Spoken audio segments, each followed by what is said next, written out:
quanto ao que Benjamin Netanyahu acaba de dizer antes de entrarmos no ar. Até sábado, os reféns devem ser devolvidos a Israel, todos eles. Isso não ocorrendo, haverá o que ele chama de um resumo de combates intensos, até a derrota final do Hamas. Muito bem, a gente tem aqui o pronunciamento de Netanyahu, a gente vai ouvir com a voz natural em hebraico, baixinho aqui do meu lado, e eu vou traduzir com vocês. Dessa vez não é tradução simultânea, não tenho essa pretensão de traduzir simultâneo também do hebraico. A gente tem aqui uma transcrição, é breve, e eu vou ler na íntegra com vocês. Muito bem, vamos lá. Temos Netanyahu? Temos então. Pedi que a produção ajuste o som para não ficar muito alto para o público.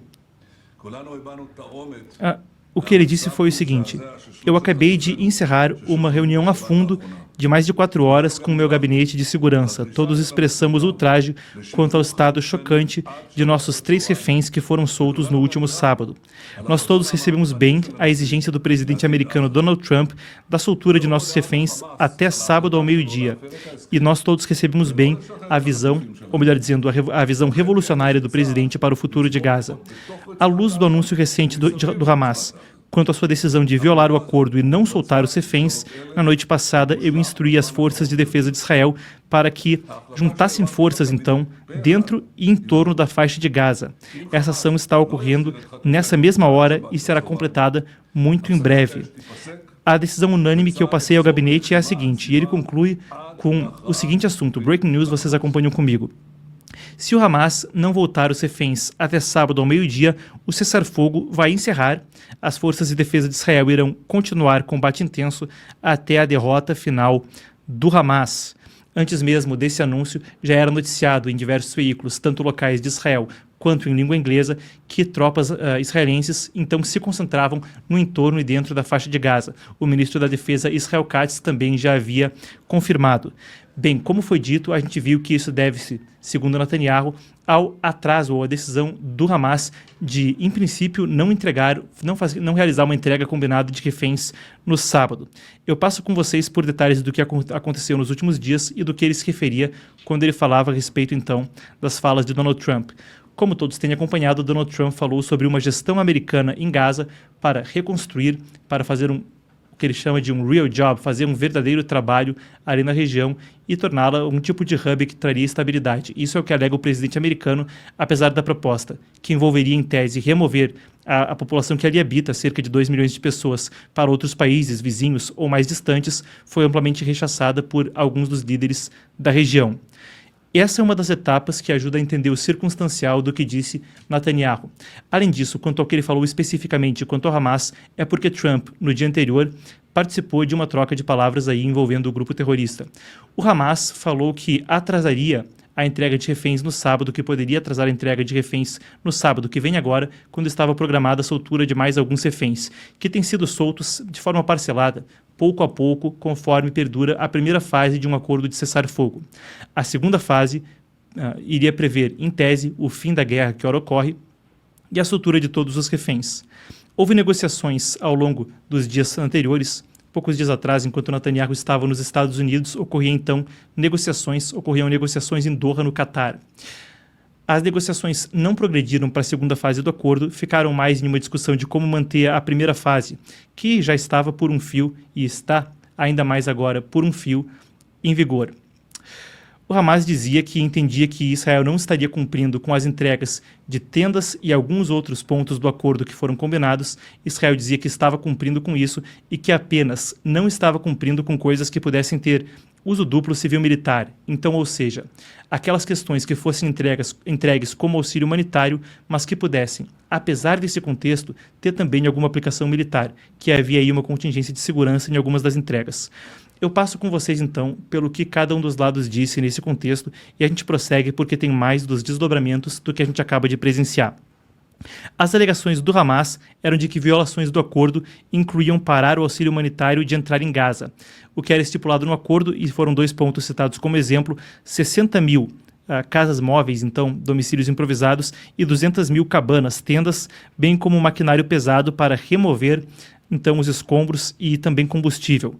Quando foi perguntado a respeito recentemente das entregas para Gaza, o porta-voz do Escritório Humanitário das Nações Unidas, Jens Lerke, disse em uma coletiva de imprensa em Genebra, aspas para ele então: nós conseguimos aumentar a escala de operações humanitárias significativamente com alimentos, medicamentos e suprimentos para domicílios e outras formas de auxílio durante o período de cessar-fogo. A agência de Israel que supervisiona, no momento, essa entrega, disse para a agência Reuters que mais de 100 mil das cabanas das tendas entraram no enclave costeiro, então, em Gaza, desde que o cessar-fogo entrou em efeito. Novamente, a posição israelense é de que eles estavam cumprindo, mas que havia escrutínio sobre itens que pudessem ter uso duplo, então, civil-militar. É nesse instante que, enquanto o gabinete de segurança se reunia antes desse anúncio, enquanto, ontem à noite, tropas então se acumulavam na fronteira entre Gaza e Israel, ou melhor dizendo, entre Israel e Gaza, as tropas israelenses, bem como dentro de Gaza, tropas israelenses também se organizavam, vem um anúncio que tem chamado muito a atenção, tanto na mídia local quanto no exterior. E é a ponta do iceberg de uma série de notícias mais ampla, que fala a respeito das condições às quais os reféns estiveram submetidos sob o Hamas, o que, claro, traz um amplo grau de comoção pública. A gente tem aqui uma publicação do ministro da Defesa de Israel. Temos, então? Muito bem, vocês vêm ao meu lado. Israel Katz publicou isso, o que se seguiu sendo publicado por vários dos oficiais de Israel, e mesmo a conta do primeiro-ministro também lamentou. O homem que se vê na foto é Shlomo Mansur, que era o mais velho dos reféns capturados pelo Hamas. A informação que a gente tem quanto a Shlomo Mansur é de que ele acreditava-se estar vivo. As forças de defesa de Israel, então, confirmaram de fato que ele estava morto, e isso foi horas atrás, enquanto reunia-se o gabinete de segurança antes desse mesmo anúncio. Outras histórias de reféns têm causado comoção pública, conforme muitos dos que saem agora, durante a primeira fase do cessar-fogo, contam como foi sua vida em cativeiro. A gente traz uma breve recapitulação da situação com os reféns. Foram até agora 5 rodadas de liberação concluídas no cessar-fogo, faltam ainda 17 israelenses a serem liberados. O Hamas informou que 8 dos 33 reféns originais, ainda então para liberação, nessa fase estão mortos. O exército de Israel confirmou a informação e já comunicou às famílias. Shlomo Mansur, esse que a gente vê na imagem, tem 85 anos, ou tinha 85 anos. A confirmação é de que ele foi assassinado no próprio dia 7 de outubro, que o corpo foi levado pelo Hamas para Gaza. Ele era considerado o refém mais velho que estava sob custódia do grupo terrorista. A gente tem ainda outros casos, passamos por alguns. As famílias dos gêmeos Gali e Tziv Berman, de 27 anos, informou ter recebido a confirmação de que ambos estão vivos, mas sendo mantidos em locais separados. Havia antes a possibilidade de que esses estivessem já falecidos. Ainda tem uma série de reféns que, em tese, teriam que ser liberados nessa primeira fase do acordo. Shiri Silberman Bibas, de 33 anos e 2 filhos pequenos. Ariel, de 5 anos, e Kafir, de 2 anos, que ficaram conhecidos como os Ruivos. Além de 5 homens mais velhos, 2 com 50 anos, 1 com 70 e ainda um com 84 anos. 9 homens com idades entre 42 e 22 ainda. Enquanto isso acontece, há um desenvolvimento importante quanto à segurança do Oriente Médio.